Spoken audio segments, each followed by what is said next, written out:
It is the News Blitz with Randy Wang on Talk Radio 790 KABC. We're here every single day from 5 to 6 talking about the local issues that matter to you most and taking your phone calls at 800-222-5222, 1-800-222-5222, your emails at Randy Wang Radio. Give me a follow on all the socials at Randy Wang Radio. You can find me on Instagram, you can find me on Twitter, you can find me on TikTok, and you can even find me on YouTube, Randy Wang Radio. Has diversion gone too far in Los Angeles? When you hear this next story, you're probably going to say yes. For more, here is CBS LA. Now to a CBS News California investigation.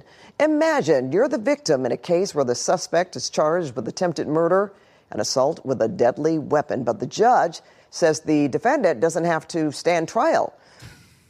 That is a very Los Angeles headline. What happened here? Well, it's a case that we've been following for months, and CBS News California investigative reporter Jeff Nguyen is here to explain it to us all. Jeff?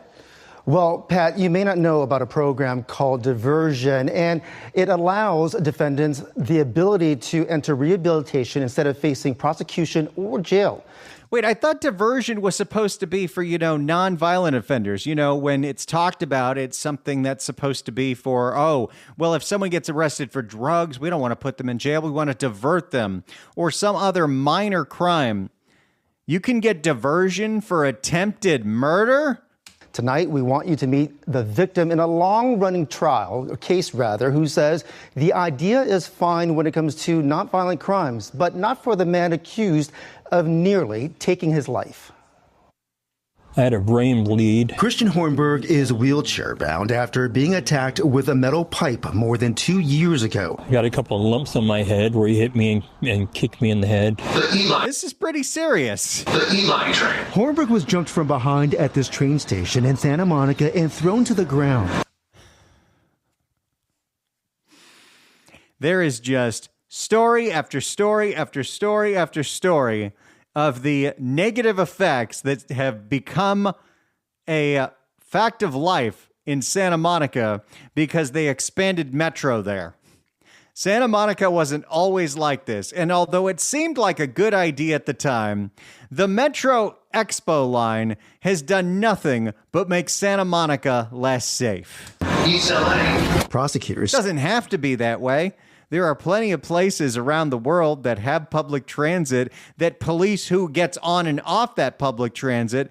But if you're in LA Metro and you're the end of the line and Santa Monica's end of the line, well, you know what you have to deal with. East LA. Prosecutors say the defendant, Job Taylor, yelled racial slurs as he allegedly stomped on Hornberg's head. LA County District Attorney Nathan Hochman says Taylor attacked 2 other black people the same day. According to court records, so this guy was having a spree going with that pipe. According to court records, footage from police body cameras showed Taylor continued his racist rant until he was arrested. Was this a hate crime? It absolutely was a hate crime. In fact, you know what I like about Nathan Hochman? He will directly answer most questions. Was this a hate crime? It absolutely was a hate crime. In fact, Mr. Taylor, when he was interviewed, said that he actually had a particular issue with black people. The district attorney's office charged Taylor with attempted murder, assault with a deadly weapon, and hate crime enhancements. These cases should have resulted in years of prison time. Instead, we're talking about somebody who committed an unbelievably violent act and apparently did it in the name of racism. That's as bad as we can get. So how is this guy not in prison? Instead, what happened in this case is that before there's even a plea entered, a judge honored a request for diversion. Diversion programs offer eligible defendants an opportunity to avoid criminal conviction and jail time by completing treatment and other requirements. And we've told you about how, thanks to recent laws passed, there's all kinds of loopholes that you can go through if you are a criminal defendant, no matter what you did, because you can blame anything awful that you did on your mental illness. And it's not on you to even prove that you have a mental illness, and any mental illness will do. You can get a defense attorney, probably a public defender, to say, you committed so-and-so crime because you have, and I wish I was making this up, ADHD. Diversion programs offer eligible defendants an opportunity to avoid criminal conviction and jail time by completing treatment and other requirements. In LA County, the Office of Diversion and Reentry provides supportive housing through either mental health diversion or probation. This is not a law. You know, the same department that is so overwhelmed with the juvenile halls that they've pulled all the people off of probation that are field deputies. Yes, let's give them even more things to do. This is not a locked facility. This is a facility that at any moment of any day he can walk out of and they won't stop him. And again, this is somebody that was arrested after beating someone nearly to death with a pipe. According to court transcripts, a county psychiatrist testified all ODR programs are unlocked. That's the LA County way. How dare we have a locked facility?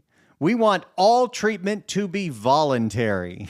Taylor has been diagnosed with schizoaffective disorder, bipolar disease, and an opiate use disorder. Okay. Sounds like a whole lot of other people in Los Angeles County. He's a schizo, he's bipolar, and he's addicted to opioids. I guess not meth, although usually the bipolar and the schizo come from the meth. But regardless, this guy's a ticking time bomb. And we don't want to put him in prison. We want to divert him to an unlocked therapy session. We tried for months to find out how many people did not complete the program or simply walked out, but we could not confirm exact numbers from ODR officials. If you're touting these programs as so successful because incarceration is the worst thing and we are care first, jails last in Los Angeles County, why wouldn't you have the data ready to go to the local news to back up how successful these programs are at making someone who was crazy not crazy? Based on what ODR told us, in 2024, there were likely about 2,700 to 2,800 people in the program. ODR says they lost track of around 400 to 500 people, and somewhere between 100 and 200 people returned to jail. So you lost track of a quarter of the people that were in your program? What does that even mean? Like, aren't they supposed to be, with a court order, have to go through these programs? They can just disappear into the wind? Oh, that's right. They're in a unlocked facility. They can leave whenever they want, and probation's too busy to be keeping up on them because they're all stuck at Los Padrinos. Hockman estimates there were about 24% who did not complete the program, while estimates from ODR shows about 17%. That is a failure rate that is incredibly serious in our society. Yeah. If you're touting this as the alternative, and the alternative is harsh, but it removes them from society so they cannot commit any other crimes, a 25% failure rate is a big problem. Especially, again, when you are applying something that you thought was for nonviolent minor crimes to attempted murder. In March, Judge Lana Kim granted him diversion, saying the whole reason this diversion was created was in essence to treat people who have a mental health diagnosis. The whole point of But we're not going to put him in a locked facility because we can't have those. Because, and we've mentioned this before, thanks to the federal government many decades ago passing the IMD law where you cannot have Medicaid reimbursement for locked mental health facilities with more than 16 beds. Well, we don't want to pay for this ourselves.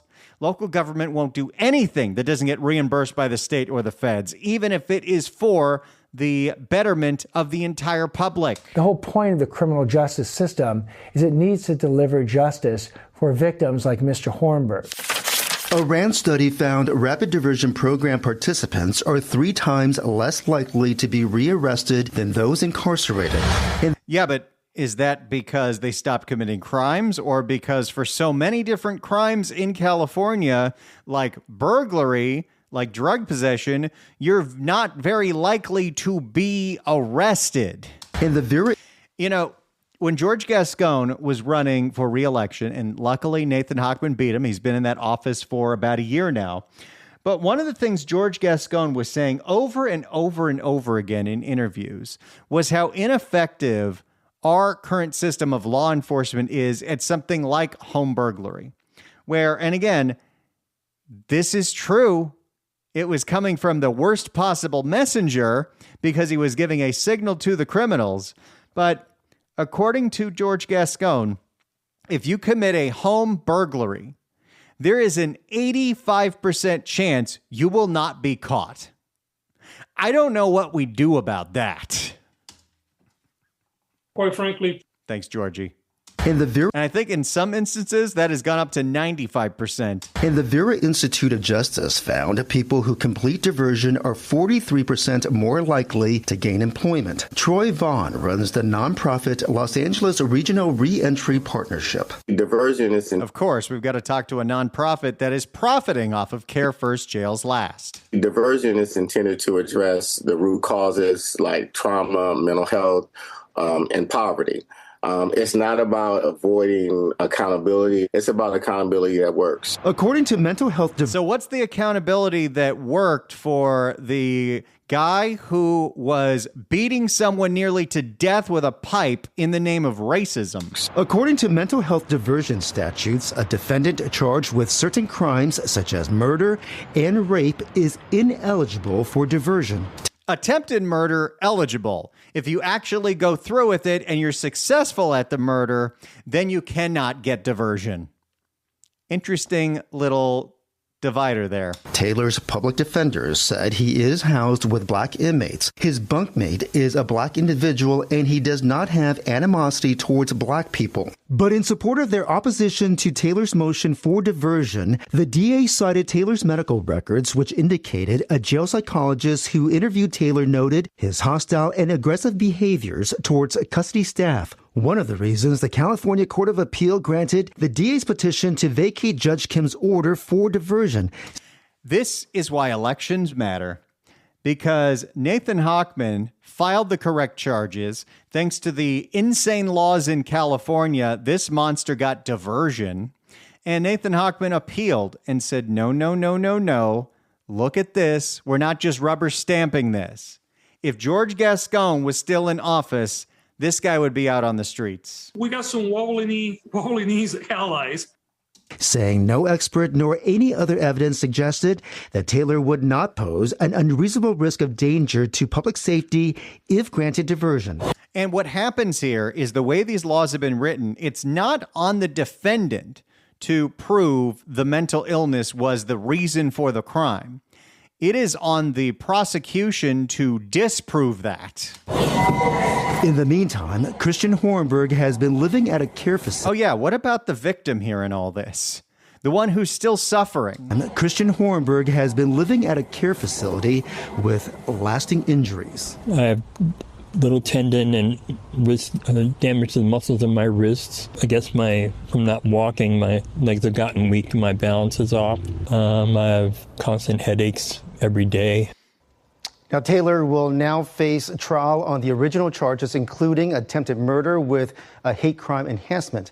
His pretrial hearings are set for next month, and if convicted, Pat, he could face life in prison. So this guy was facing life in prison, but thanks to new laws, before he even got a hearing, before the DA could even present their case and present the evidence, this guy was granted diversion, which meant instead of life in prison, this guy was going to go to therapy twice a week. Elections matter. Because you kicked out Gascon and you put in Hochman, they were able to catch this one. Well, thank you so much, Jeff, for putting that in context for us, explaining what the diversion program is and isn't. Right. And how it works. And just the number of people who are basically in the wind as well. All right. Thank you so much, Jeff. You got it. Now, I understand the concept of diversion. Our jail system is awful. Maybe it's intended to be. Our prison system is awful. And in a perfect world, if someone is incarcerated for the crimes they committed, we would be doing everything we could to set those people up for success with the time that they are put away, to make sure that they have employable skills, that they don't get out until they have a place to live and a job program and everything else. But that doesn't seem to be how it works. So I understand the appeal of, well, if we don't send them there at all, there's got to be a better way we can change their behavior. But in practice, we're seeing a lot of this nonsense. And an incredibly violent person, I don't care if they're crazy or not, he still beat someone nearly to death with a pipe, was about to get off thanks to these loopholes. What do you think about this? I'm going to open up the phones right now. 800-222-5222, 1-800-222-5222. Do you think these diversion programs have gone too far? 800-222-5222, 1-800-222-5222. What do you think the concept of diversion programs instead of jail and prison for, I guess, even violent crimes? 800-222-5222, 1-800-222-5222. Let's start with Steve in Tustin. Steve, hello. Thanks for taking my call. This is state versus crazy person. If this guy can have a 25% of failing diversion, then that does not adequately protect the state. So diversion sucks, and everybody should buy a gun. I think that might be the takeaway from this. Thanks so much for the call, Steve. Appreciate it. The phone lines are open right now. You just heard this wild story in Los Angeles County. Luckily, it was overturned thanks to Nathan Hochman. But a man who committed attempted murder in a racist attack, beating someone nearly to death in Santa Monica near the Expo line with a lead pipe, was about to be put into a diversion program.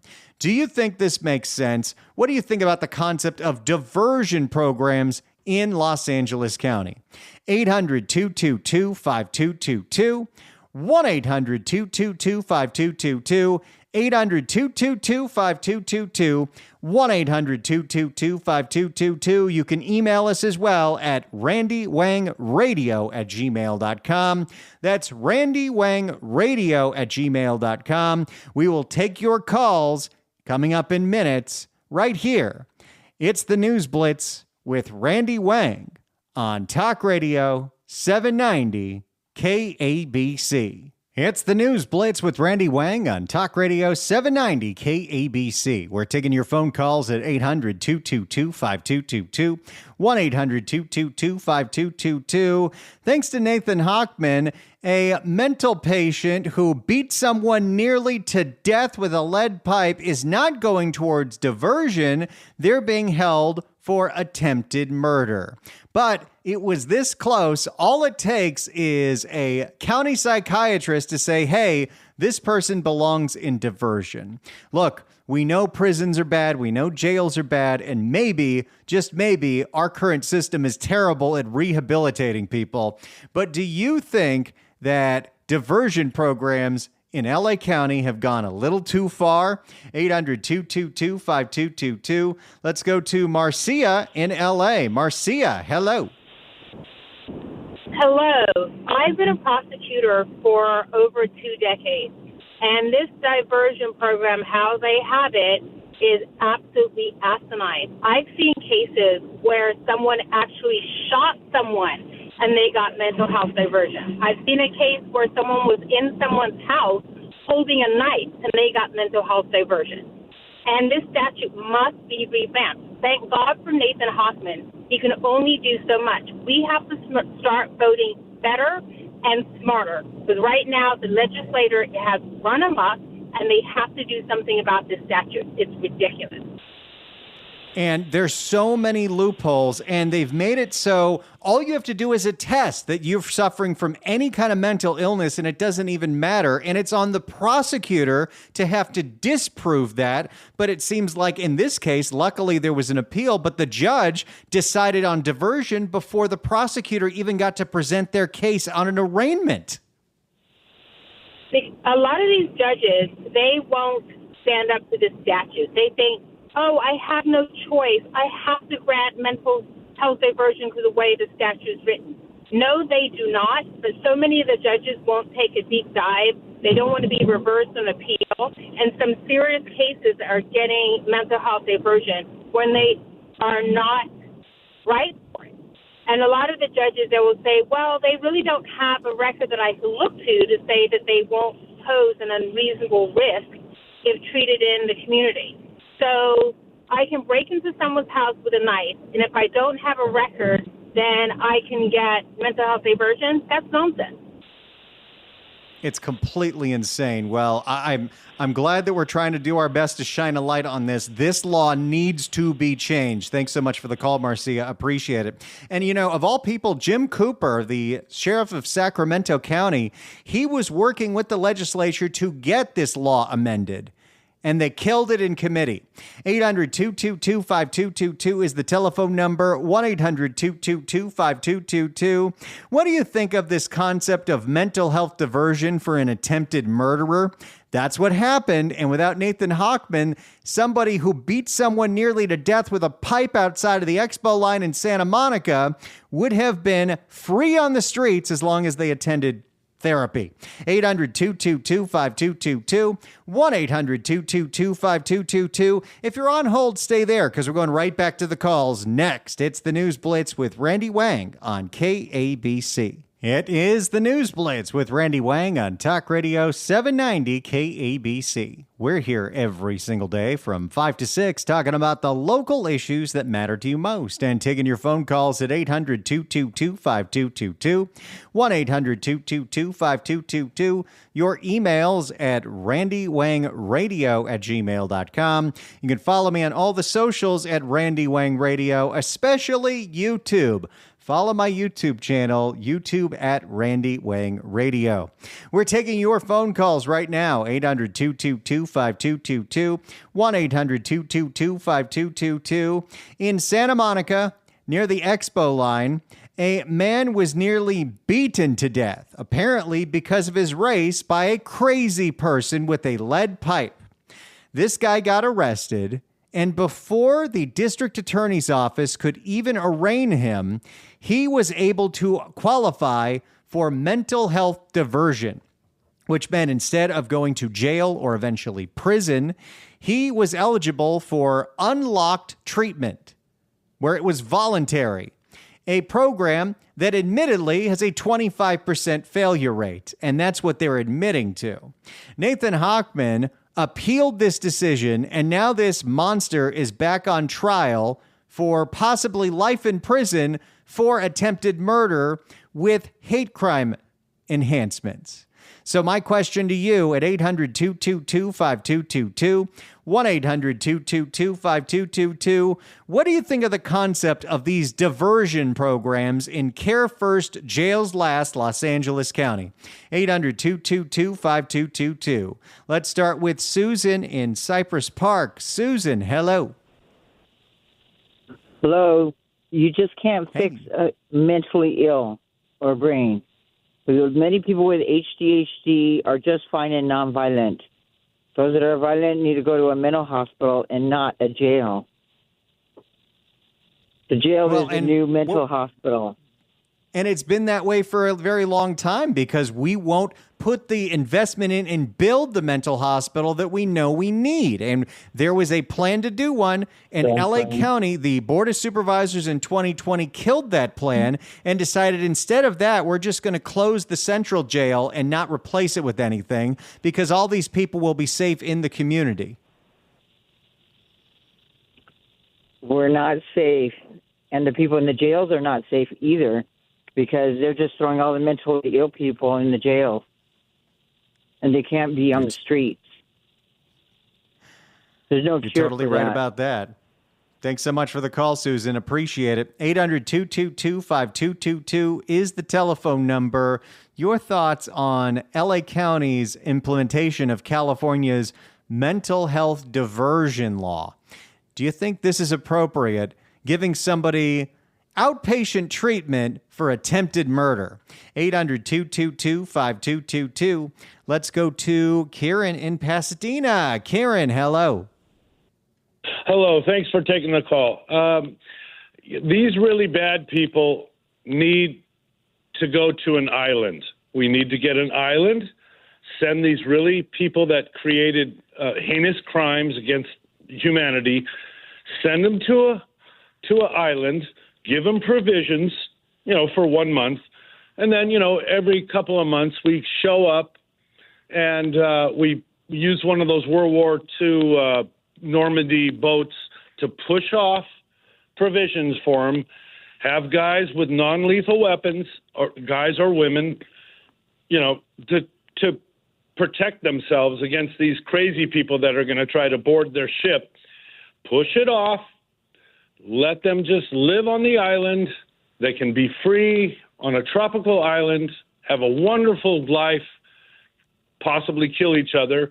Then we video it so everyone can see what they're in for eternity or whatever. So that would be an interesting. No one's going to lose their jobs. Everyone's going to keep. And I think it's going to be cheaper if we did something like that. I know it's crazy, but it's inhumane. Maybe, but what they have created is inhumane. Okay, I'm done. Thank you for taking my call. Kieran, that's a fantastic idea. I love it. Thank you so much for the call. I appreciate it. Nothing is crazier than what we're doing now, where we're deciding that there's no accountability for violent behavior. And again, you were told that all the reforms, Prop 47, Prop 57, AB 109, it was to deal with all the nonviolent people in prison. Well, we have a very broad definition for what nonviolent is. And I'm pretty sure you ask any person, attempted murder is violent. Attempted murder is very, very, very violent. But no, only if you successfully kill someone are you not eligible for these programs. It's insane. So I think that's a great idea. It's not the most original idea. I mean, what do you think Australia was? Although I don't think they were sending the worst of the worst there. But yes, we need a prison colony, Lord of the Flies style. And the way that we monetize it is just what he said. We film it. Lock Up Island. Come on. You would watch that. The views would be crazy. People would be obsessed with what's going on. Might get a little too brutal for some people to watch, but you know what? Maybe, just maybe, that's the way that we do this. And whatever removes them from our society. The whole concept of these people who have committed egregious acts, who obviously need help, don't belong in a locked facility, whether that is jail or a mental hospital. No. They belong in the community in outpatient treatment. That is a very, very, very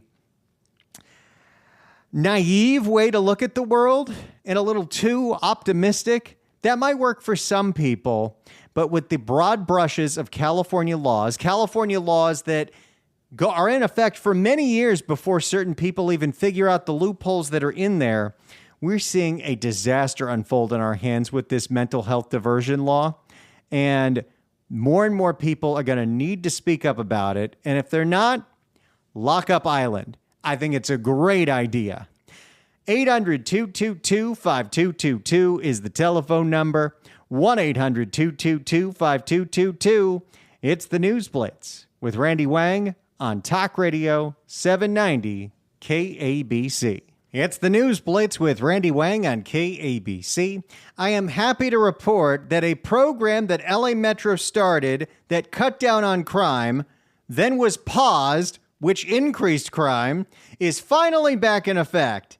It's called Tap to Exit, and it is returning to North Hollywood and Union Station and hopefully Santa Monica. For more, here's CBS LA. Tap in and tap out. That's a procedure starting today for some Metro riders. Metro is bringing back its Tap to Exit program back at the North Hollywood and Union Station stops. CBS LA reporter Jeff Nguyen checked out the red line where the results are speaking for themselves.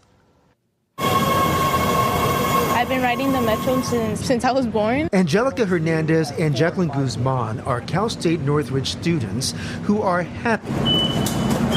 Metro's Tap to Exit program is back at the North Hollywood and Union Stations. It's so funny because when this program was originally proposed, you had a whole bunch of DSA people saying how cruel this was, how unfair this was, how unequitable it was.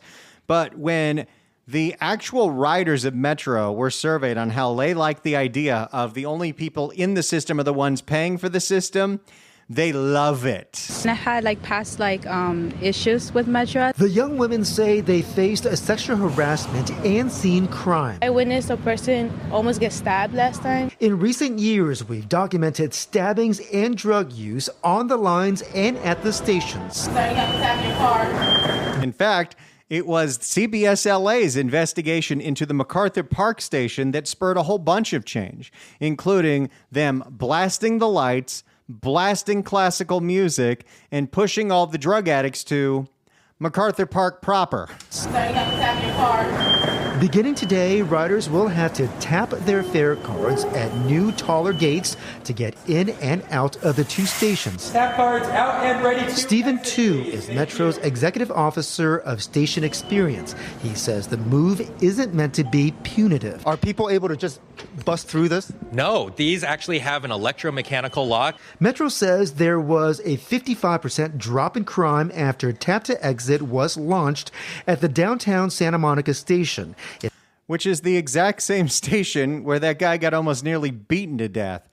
Santa Monica needs to have this. Every end of the line area needs to have this. And Metro has to have a real program for when the line closes, all the people that are there on the train that aren't supposed to be, they got to go somewhere else. In the first month of the program in North Hollywood, more than $130,000 was recovered in fare revenue, and reports on fights, drug use, and graffiti dropped by more than 40% on the B line.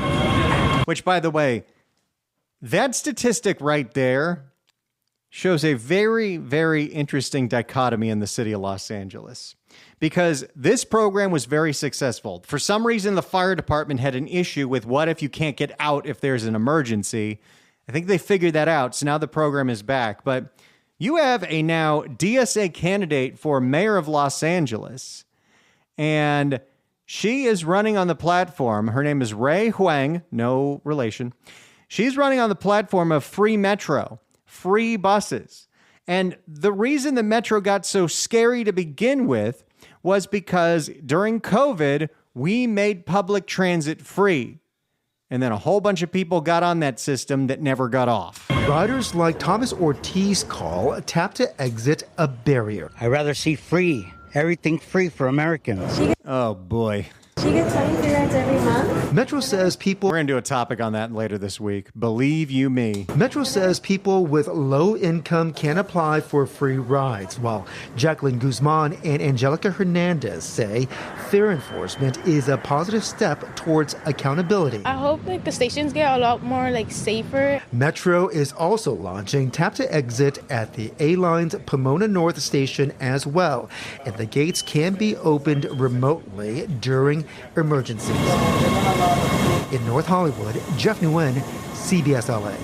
So there you go. Tap to Exit finally back at certain Metro stations. They're going to start rolling out Janice Hahn's weapon detection program. You know, they make the system safe. People will ride it. Public transit is very viable and very well used in other countries. There's no reason we can't do it here. 800-222-5222 is the telephone number. It's the News Blitz with Randy Wang on KABC. News Blitz with Randy Wang on KABC. Hey, let's do this right now before I forget. 790 KABC welcomes Train, the Drops of Jupiter, 25 years in the atmosphere at the Greek Theater, August 24th, 2026. Tickets are on sale now at Ticketmaster.com. But right now, caller number 9 at 1-888-790-5222 gets a pair of tickets to the show. Tickets furnished by Live Nation. Good luck dialing. I've only got a few more minutes left with you today, and this week is going by quick. Thanksgiving week is coming up.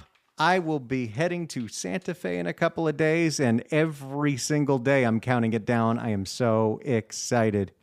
But I'm having a lot of fun this week because I am playing around with just kind of experimenting with the world of being a digital creator. You know, I've been in this radio business for 20 years, which is wild. There'll be 20 years in September of 2026, which is coming up real quickly. And I've always had a social media presence where I post, pictures of food, pictures of video. But over the weekend, I started just playing around with, taking a YouTube channel that I had built for an old podcast many years ago and rebranding it to post some of that content that I post on Instagram on YouTube. And it's been a really interesting learning curve because I've got software where I can make like a detailed video showing a cooking instruction, and I can put a lot of effort into it. And it can get, so far, the videos that I have posted this week are getting between like 600 to 1,200 likes. It's wild. But then every once in a while, I post something that's 3 seconds long that takes no effort whatsoever. So like, I posted a video on my YouTube and my TikTok that was just me flipping seared tuna on the cast iron. It's an 8-second video. I didn't do any editing. I didn't do any captions, and it got 1,300 views. I don't know how any of this works. As an experiment, right before the show started, I posted a 4-second video of me taking balsamic roasted salmon off of a sheet pan. It got 440 views in the last hour. I don't understand how any of this works, but I love playing along with it. So, hey, you want to play along with me? Help me get to 1,000 subscribers on YouTube, because I guess that matters. Randy Wang Radio, that's Randy Wang Radio. I have to go hit the freeway, deal with some nonsense there, but I'll tell you all about it tomorrow. It's the News Blitz with Randy Wang on KABC.